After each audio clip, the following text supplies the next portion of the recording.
Assalamualaikum warahmatullahi wabarakatuh. Selamat datang di channel Pani Tutorial. Di video kali ini kita akan coba menghitung banyaknya data menggunakan rumus con E, con if, dan con if.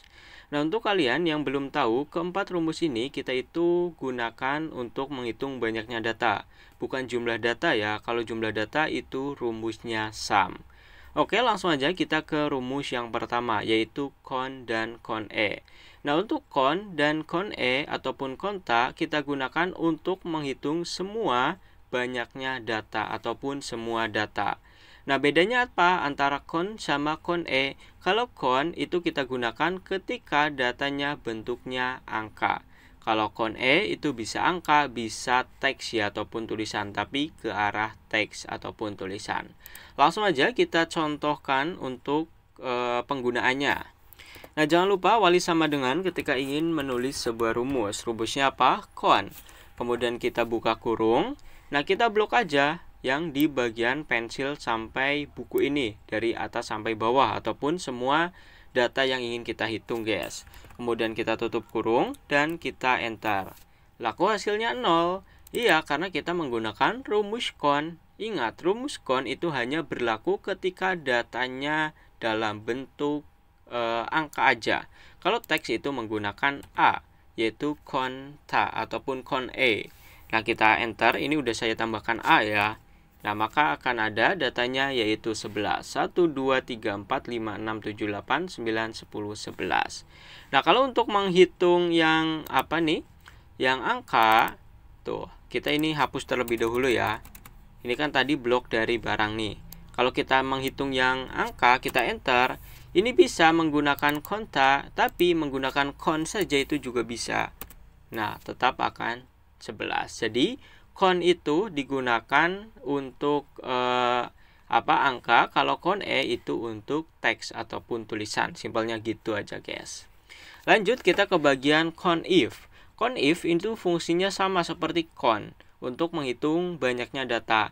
Tapi kalau con if itu ada kriteria tertentu. Nah, contoh kita disuruh untuk mencari buku dan penghapus saja. Jadi enggak semua data kita hitung, tapi hanya buku sama penghapus. Untuk cara baca if-nya nanti saya jelaskan, guys. Oke, awali dengan sama dengan. Seperti biasa rumusnya apa? Con if. Ada tambahan if karena ada kriteria tertentunya.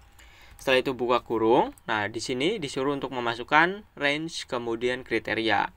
Buku itu kan masuknya ke dalam barang, maka kita blok semua tabel ataupun kolom barangnya. Oke, setelah itu tinggal kita tambahkan titik koma ataupun koma. Ini menyesuaikan dengan settingan Excel kita. Nah, lalu kita disuruh untuk memasukkan kriterianya. Kalian bisa tulis secara manual dengan tanda kutip. Ya, disuruh cari apa? Buku, maka tulis buku, tutup tanda kutip. Ini bisa. Atau kita cari yang lain ya, pensil itu juga bisa. Pensil, tutup tanda kutip, itu bisa. Pensil, pensil ya maksudnya. Atau saya lebih suka gini, guys.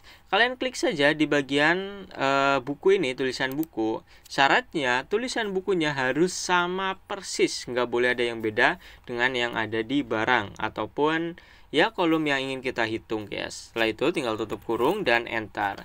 Tuh, buku itu ada 4 ya jumlahnya. 1, 2, 3, 4. Ya, meskipun dihitung manual ini lebih cepat ya, tapi kan kalau di dunia kerja itu udah menghitungnya bukan cuma satuan, puluhan, ratusan, bahkan bisa sampai ribuan. Oke, kita coba menghitung penghapus. Nah, di samping sini ya. Penghapus, caranya seperti apa? Sama dengan rumusnya con if. Karena kita ada kriteria tertentunya. Con if. Lalu buka kurung. Masukkan range-nya, penghapus masih di dalam barang nih. Kemudian tambahkan koma ataupun titik koma, klik di bagian penghapus, bisa tulis manual juga, kemudian enter. Tuh, penghapus jumlahnya ada 4 juga, 1, 2, 3, 4. Nah, cara bacanya gini, guys.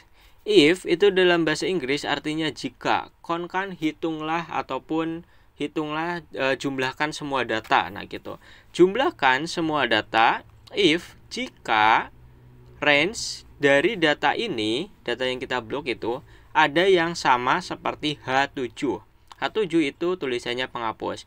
Jadi hitunglah semua data jika data yang kita miliki ini itu ada yang sama seperti penghapus. Oke, kurang lebih cara bacanya gitu, guys. Lanjut nih, yang terakhir ada conifs. Ini ada S-nya. S di dalam bahasa Inggris itu artinya jamak, artinya banyak ya, guys. Nah, makanya ketika kriterianya lebih dari satu itu akan ada tambahan fs. Jadi ifs.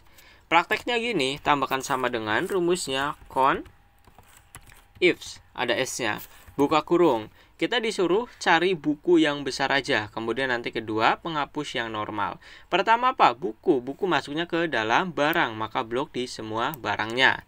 Tambahkan koma ataupun titik koma sebagai pemisah. Nah, kalian bisa tulis manual ataupun klik di bagian buku. Oke, ini bisa tulis manual. Dan pastikan sama tulisan bukunya seperti yang ada di barang. Kalau udah, tambahkan koma dan titik koma lagi. Kriteria kedua nih. Apa? Besar. Besar ini berarti ukuran, maka kita blok di bagian semua ukurannya. Nah, lalu tambahkan koma atau titik koma, klik di bagian besar, dan tutup kurung. Kalau udah, tinggal enter. Buku yang ukurannya besar itu ada satu. Coba kita lihat, ini buku kecil-kecil, besar, sedang. Tuh, besarnya cuma ada satu. Sama ya, ataupun sesuai. Oke, yang terakhir nih, saya yakin ketika selesai ini kalian udah mahir lah menggunakan rumus con, e, conif, dan conifs ini. Kita disuruh untuk mencari penghapus yang ukurannya normal. Masukkan rumusnya sama dengan rumusnya conifs, ada tambahan S-nya. Ini, aduh, salah ya.